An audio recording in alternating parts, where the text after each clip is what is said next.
তাদেরকে আমরা আজকে মিস করি, কিন্তু তারা বর্তমানে বাংলাদেশে আছে এবং তাদের জন্য শুভকামনা।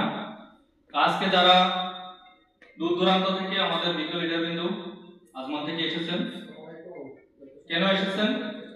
আপনার আমার প্রত্যেকের লাইফ ফিউচারে একটি পরিবর্তন আনার জন্য।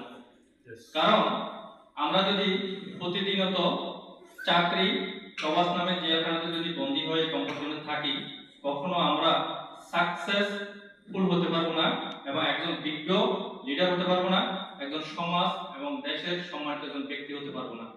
যদি আপনাকে বেরিয়ে যদি না আসেন, আপনি যদি কমফোর্ট জোন থেকে বেরিয়ে না আসেন, আপনি কখনো বুঝতে পারবেন না বাইরের বাতাসটা কিরকম।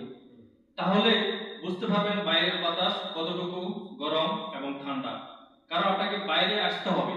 যদি বাইরে আসেন, দেখবেন আপনার জীবনে কতটুকু আপনি পিছনে পড়ে আছেন।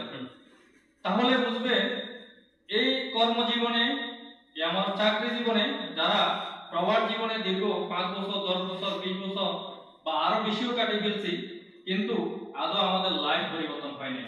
কিন্তু আজকে সুযোগ পেয়েছি বিজ্ঞ 27টি বছর পার হওয়ার পরে ডিএক্সএন নামক এই প্ল্যাটফর্মটি, সেই প্ল্যাটফর্ম থেকে আজকে শিক্ষা নিয়ে, লিডারদের ভালোবাসা নিয়ে আপনাদের সামনে দাঁড়িয়ে কথা বলার সেই সুযোগটা আমি পেয়েছি।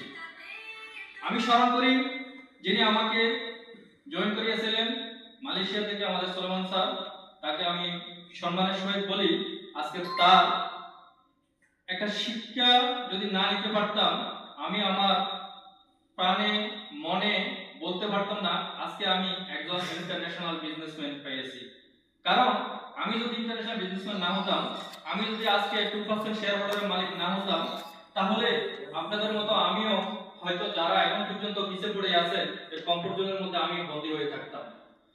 আমি একটা কথা বলতে চাই, আপনারা অবসর সময়, যে সময়টা হয়তো আমরা এখনো বাইরে ঘোরাফেরা করে কাটাচ্ছি, যারা এখন পর্যন্ত বলতে পারেন না যে আপনার লাইফে, আপনার ফিউচারে আপনি কতটুকু পরিবর্তন এনেছেন, আপনার ফ্যামিলিকে কতটুকু ভালোবাসেন, আদৌ কতটুকু ভালোবাসছেন, কখনো বলতে পারবেন না।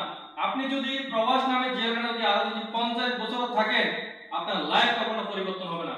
আপনাকে একটা সিদ্ধান্ত নিতে হবে, আপনার যে ফিউচারে একমাত্র একটি প্ল্যাটফর্ম আছে, সেই প্ল্যাটফর্মটা হলো ডিএক্সএন ইন্টারন্যাশনাল একটি প্ল্যাটফর্ম, সারা ওয়ার্ল্ডে বিজনেস করতেছে। সেটাকে দেখে আপনি কোথায় আছেন? আমি ব্যক্তি যদি এখানে দাঁড়িয়ে কথা বলতে পারি, আপনি কেন পারবেন না? আমি যদি সংযুক্ত আরব আমিরাতে থাকি, আমি যদি 20-25